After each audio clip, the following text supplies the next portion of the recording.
ठीक। इस समय हमारे साथ मौजूद हैं उतरौला विधानसभा से समाजवादी पार्टी के पूर्व प्रत्याशी हसीब खान। आइए हम उनसे कुछ अहम मुद्दों पर बात करते हैं। हसीब खान जी, ये बताएं, आज जुम्मा भी है और होली भी है, ऐसे में क्षेत्रवासियों को क्या संदेश देना चाहेंगे? आज जुम्मा भी है और होली भी है। आज मैं अपने सभी मुस्लिम भाइयों को जुम्मे की मुबारकबाद देता हूँ और हमारे सभी हिंदू भाइयों को होली की बहुत बहुत मुबारकबाद देता हूँ और अपील भी करता हूँ कि इस गंगा जमुनी तहजीब जो हमारा देश गंगा जमुनी तहजीब के लिए जाना जाता है, प्यार से आपस में मिल के हंसी खुशी त्यौहार मनाएं और इस गंगा जमुनी तहजीब को कायम रखें। जैसा कि हम पत्रकार लोग क्षेत्र में भ्रमण करते रहते हैं और जनता से सुनते भी रहते हैं कि आप ईद हो या होली दीपावली हो या कोई भी मौका हो, जब भी आप आते हैं तो उतरौला विधानसभा वासियों के लिए कुछ ना कुछ करते रहते हैं। इसके बावजूद भी कुछ नेता इस बात को हजम नहीं कर पाते हैं। कोई कहता है कि पैराशूट प्रत्याशी है, कोई कहता है यहाँ कुछ नहीं बांटे, वहाँ कुछ नहीं बांटे। ऐसे में उन्हें आपकी कमियाँ ही लोगों की नजर आती है। आपने इतना लंबा सवाल एक ही बार में कर लिया है और मेरा लंबा जवाब भी पूरा सुनिएगा। जैसे आप कहते हैं कि क्षेत्र में कहते हैं कि लोग जनमानस कहती है कि ईद में भी आते हैं, रमज़ान में भी आते हैं, दीपावली में भी आते हैं, होली में आते हैं। देखो, मैं आता हूँ तो आम जनमानस को पता है कि कुछ ना कुछ उनके लिए करूँगा। मेरा यहाँ ना कोई पेट्रोल पंप है, ना कोई स्कूल है, ना कोई हॉस्पिटल है। यहाँ से मैं लेके कुछ नहीं जाता हूँ। जब आता हूँ तो कुछ ना कुछ यहाँ की जनता को दे के जाता हूँ। अब वो अलग बात है कि एक को फ़ायदा होता है उससे, 100 को फ़ायदा होता है या 500 को फ़ायदा होता है या 5000 को फ़ायदा होता है, लेकिन कुछ लोगों को तो होता ही है। और रही बात हमारे विधानसभा का, तो हमारे विधानसभा में लगभग 4 लाख लोग हैं और 2 से 2.5 लाख लोग ऐसे हैं जो किसी मदद के मोहताज नहीं हैं। वो इस लायक उनको रखा है अल्लाह पाक ने कि वो मदद कर सकते हैं। अब एक उदाहरण मैं आपको दे रहा हूँ। जैसे कि हमने ठंडी में 10,000 कंबल बांटे, तो 2.5 लाख लोग तो बांटने के लायक हैं, तो 1.5 लाख लोग बचे पाने वाले। तो 1.5 लाख लोग में से मैंने 10,000 लोगों को बांटा, तो भी 1,40,000 लोगों को नहीं मिला। भैया, मैं तो कोई मंत्री हूँ नहीं, ना तो मैं विधायक हूँ। यहाँ तो सिर्फ प्रत्याशी ही था। यहाँ तो प्रत्याशी भी रह चुके हैं, 2 बार विधायक रह चुके हैं, 1 बार विधायक रह चुके हैं। कोई सवाल उनसे क्यों नहीं करते? चलिए ठीक है, ये भी अच्छी बात है, हमसे सवाल करते हैं। आदमी सवाल उसी से करता है। जैसे आप सड़क पे जा रहे हैं, आपको किसी ने रोक के नमस्ते या हेलो हाय करके हालचाल नहीं पूछा, आपको बुरा नहीं लगेगा। लेकिन कोई आपका अपना अगर जा रहा हो नहीं पूछा तो आपको बुरा लगेगा। तो लोग मुझसे उम्मीद करते हैं, इसलिए ही हमसे सवाल करते हैं। जिसको अपना समझते हैं उसी से सवाल करते हैं। तो अच्छी बात है, मुझे अच्छा लगता है। लेकिन जो लोग ये कहते हैं यहाँ नहीं मिला, वहाँ नहीं मिला, चलिए हमने 10,000 लोगों को बांटा, 2.5 लाख लोग ऐसे हैं जो मदद करने के लायक हैं। अल्लाह पाक ने उनको बनाया। ये सब बैठ के होटल पे और फेसबुक पे लिखने से अच्छा है एक एक कंबल अगर वो भी निकाल दे बांटने के लिए, तो कितने कंबल हो जाएंगे? 2.5 लाख हो जाएंगे। और ज़रूरत कितनी है? 2 लाख की है। 1.5 लाख की। 1.5 लाख की है। 10,000 तो हमने दे ही दिया, दिया। किसी की जरूरत बचेगी? नहीं। लेकिन अल्लाह पाक जिससे जो चाहता है वो कराता है। किसी को लिखने के लिए बनाया है, खाली तुम ये लिखो, बदले में कंबल भी तो बंटवा सकता है अल्लाह पाक चाहे तो, और सारी तकलीफ भी। लेकिन ठीक है, जिसके लिए जिसको पैदा किया गया है, जो काम कर रहा है वो अपना काम कर रहा है, मैं अपना काम कर रहा हूँ। और रही बात पैराशूट प्रत्याशी और इसकी बात जो कर रहे हैं, पैराशूट प्रत्याशी होना आसान काम नहीं है। पैराशूट प्रत्याशी होने के लिए एक जहाज चाहिए नंबर 1, और फिर सबसे बड़ी चीज़ कलेजा चाहिए पैराशूट से उतरने के लिए। जहाज तो चलो भाड़े से भी ले आओगे, लेकिन वो कलेजा कहाँ लाओगे? हसीब खान जैसा। लोगों को तो छोटे मोटे टेंशन पे बीपी बढ़ जाता है, हड़बड़ा जाते हैं, एकदम से पागल हो जाते हैं, गुस्सा आ जाता है। इतना बड़ा टेंशन झेल पाएंगे पैराशूट से उतरने के लिए? पैराशूट जहाज भी मंगा लो भाड़े से, दोस्त यार से भी मांग लो 1 घंटे के लिए कि कूदना है मुझे पैराशूट से, लेकिन वो कलेजा तो लाओगे कहाँ से? कलेजा कहाँ से लाओगे? कलेजा तो ऊपर वाला ही बना के देता है। ठीक है, तो कहने के लिए लोग कहते रहते हैं। और रही बात, आप कहते हो कि ये लिखते हैं, वो लिखते हैं, यहाँ नहीं पटा। ये लोग जो लिखते हैं ये सबसे बड़े फॉलोअर हैं मेरे, मैं उनको धन्यवाद देता हूँ। मैं आपको 2 उदाहरण देता हूँ। जो लोग कमियां लिखते हैं उनके फायदे मैं बताता हूँ आपको। आज तक आपको किसी ने नहीं बताया होगा, आप पत्रकारिता बहुत दिनों से कर रहे हैं, इसलिए मैं जानता हूँ, क्योंकि मैं बड़े नेताओं के बड़े नेताओं का मतलब बुजुर्ग नेताओं के बीच में बैठता हूँ और उनका एक्सपीरियंस। मैं एक पत्रकार ने लिखा, जब मैं नया नया राजनीति में आया तो मैंने कार्यालय का ओपनिंग कराया गोपनी नगर में। सारा खर्चा मैंने किया था, सारा मैनेजमेंट मेरा था।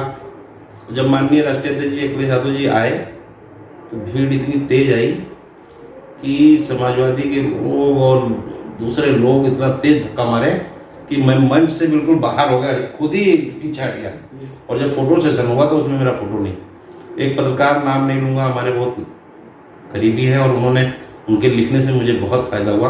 उन्होंने लिखा, हसीब खान को नहीं मिली मंच पे जगह, अखिलेश यादव की सिक्योरिटी ने उन्हें घसीट कर मंच से नीचे उतारा। बड़ी बेइज्जती महसूस हुई जब उतरोला आया मैं। इतना सब खर्चा करने के बाद में साला ये खबर चल रही है पहली बार राजनीति में, और ये सब सुन के बड़ा अफसोस हुआ कि ये बहुत दिनों तक अफसोस होता रहा।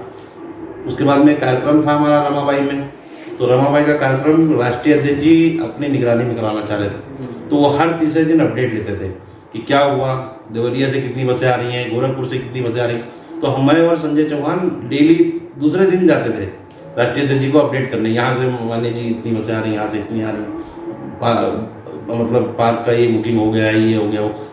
तो मैं रोज़ कहना चाहूँ कि मान्य जी देखिए, आपका कार्यालय जब ओपनिंग मैंने कराया था ऐसा एक पत्रकार ने लिखा, लेकिन हिम्मत नहीं पड़ पाती थी, इतने बड़े नेता और मैं एक नया छोटा कार्यकर्ता, तो हिम्मत नहीं पड़ पाती। एक दिन राष्ट्रीय अध्यक्ष जी थोड़ा मस्ती मजाक के मूड में थे, तो हमने अपना फेसबुक खोल के दिखा, राष्ट्रीय अध्यक्ष जी अपनी निगरानी में कराना चाह रहे थे, तो वो हर तीसरे दिन अपडेट लेते थे कि क्या हुआ, देवरिया से कितनी बसें आ रही हैं, गोरखपुर से कितनी बसें आ रही हैं। तो मैं और संजय चौहान डेली दूसरे दिन जाते थे राष्ट्रीय अध्यक्ष जी को अपडेट करने, यहाँ से मान्य जी इतनी बसें आ रही हैं, यहाँ से इतनी आ रही हैं, मतलब पार्क का ये बुकिंग हो गया, ये हो गया वो। तो मैं रोज़ कहना चाहूँ कि मान्य जी देखिए, आपका कार्यालय जब ओपनिंग मैंने कराया था ऐसा एक पत्रकार ने लिखा, लेकिन हिम्मत नहीं पड़ पाती थी, इतने बड़े नेता और मैं एक नया छोटा कार्यकर्ता, तो हिम्मत नहीं पड़ पाती। एक दिन राष्ट्रीय अध्यक्ष जी थोड़ा मस्ती मजाक के मूड में थे, तो हमने अपना फेसबुक खोल के दिखा दिया कि देखिए मान्य जी क्या लिखा मेरे बारे में, सब कुछ मैंने किया और मेरे बारे में लिखा क्या। तो वो पढ़े और हंसने लगे, बोले ऐसा है कि मेरा कमेंट कभी पढ़ते हो, मेरे बारे में क्या क्या लिखते हैं, ये सब छोड़ो, इसको ये सब दिल पे ना लो, सब होता रहता राजनीति में। फिर भी दिल नहीं, तसल्ली नहीं हुआ। लेकिन जब कार्यक्रम रमाबाई में हुआ तो मंच पे मैं था और जैसे ही फोटो सेशन का टाइम हुआ, होता नहीं लास्ट में राष्ट्रीय अध्यक्ष जी अपना भाषण खत्म करके एक मैसेज देते हैं हाथ उठा के, इतना तेज समाजवादी पार्टी के लोग और जनवादी पार्टी के लोग और महान दल वाले कुछ थे, इतना तेज धक्का मारे कि साहब मैं फिर पीछे। राष्ट्रीय अध्यक्ष जी ने ऐसी एक नज़र ऐसी पलटा, उन्होंने देखा मैं पीछे, 2 कदम वो पीछे है, मेरा हाथ पकड़े और ऐसे ही घसीटे। जैसे ही उन्होंने मेरा हाथ पकड़ा वैसे ही सिक्योरिटी ने सबको उठा के साइड में किया और राष्ट्रीय अध्यक्ष जी के बगल में मुझे खड़ा कर दिया।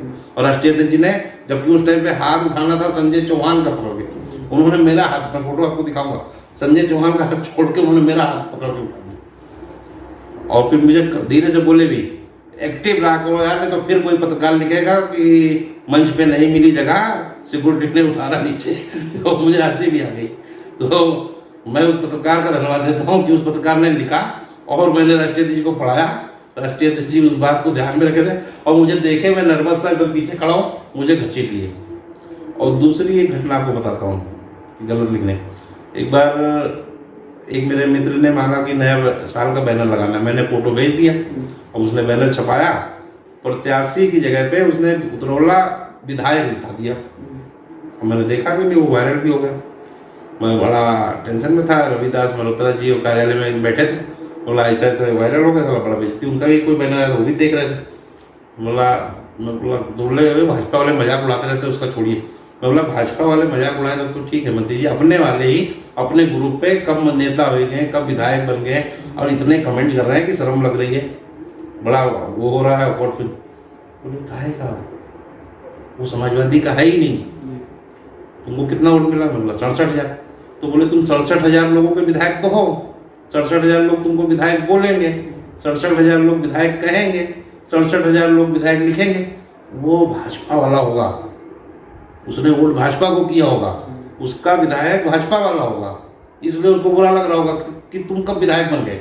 वो भेड़िया होगा समाजवादी के बेस में, वो अगर वोट दिया होता तो वो विधायक ही तुमको मानता, लेकिन वो विधायक, आप उसके विधायक नहीं हो, उसका विधायक भाजपा वाला। और दूसरी बात, ऐसे लोगों को धन्यवाद किया करो। आपका बच्चा कोई गलती करता है, आप उसको स्कूल में डालते हो, 1 साल में 10-12 हज़ार फीस देते हो, वो आपके बच्चे की गलती सही कराता है, क्या कैसे लिखना है, कैसे पढ़ना है, कैसे बोलना है, और 10-20 साल आप पढ़ाते हो, तब जाके आपका लड़का उस लायक बनता है कि कैसे लिखना है, कैसे बोलना है अच्छे से। यहाँ तो तुमको फ्री में मिले हैं, सारा बैनर जूम कर करके पढ़ते हैं, आपकी सारी रिकॉर्डिंग सुनते हैं, आपके सारे जो भी आप स्पीच दोगे ध्यान से सुनते हैं, आपने क्या कमी बोला, क्या आपने पोस्टर में गलत लिखा, क्या आपने बैनर में किया, ये सब फ्री के आपको मिल गए हैं नौकर। इससे बड़ा और क्या चाहिए यार राजनीति में। उनको धन्यवाद किया करो, उनके यहाँ मिठाई भेजा करो होली दिवाली में, और ऐसे लोग बहुत कम मिलते हैं, आप समझ नहीं पाते हो, नए हो ना। ये लोग सब आपके समझ लो सबसे ज़्यादा चाहने वाले, इतना आपके चाहने वाला भी ध्यान से जूम कर करके नहीं देखता होगा। आपने देखा था क्या वो विधायक लिखा हुआ, आपके लोग देखे क्या, उसने निकाला गलती ना। तो सच्चा तो देखने वाला, सही तरीके से देखने वाला तो वो लोग हैं। तो ऐसे लोगों को धन्यवाद किया करो, ऐसे लोगों को ईश्वर ने कुछ काम से बनाया ही है कि तुम दूसरों की गलतियां ही निकालते रहो, ये भी एक काम है तुम्हारा। तो हम उनको भी धन्यवाद देते हैं। आज होली है और जुमा भी है, मैं मुबारकबाद देता हूँ उन्हें, जुमे की भी और होली की भी, और सभी पत्रकार बंधुओं को भी और आपके चैनल को भी, सभी को मैं मुबारकबाद देता हूँ। होली और जुमे की बहुत बहुत मुबारकबाद। ये थे हमारे साथ उतरौला विधानसभा से समाजवादी पार्टी के पूर्व प्रत्याशी हसीब खान जी, जिनसे हमने कई अहम मुद्दों पर बात की। गुलाम नबी कुरैशी, बलरामपुर।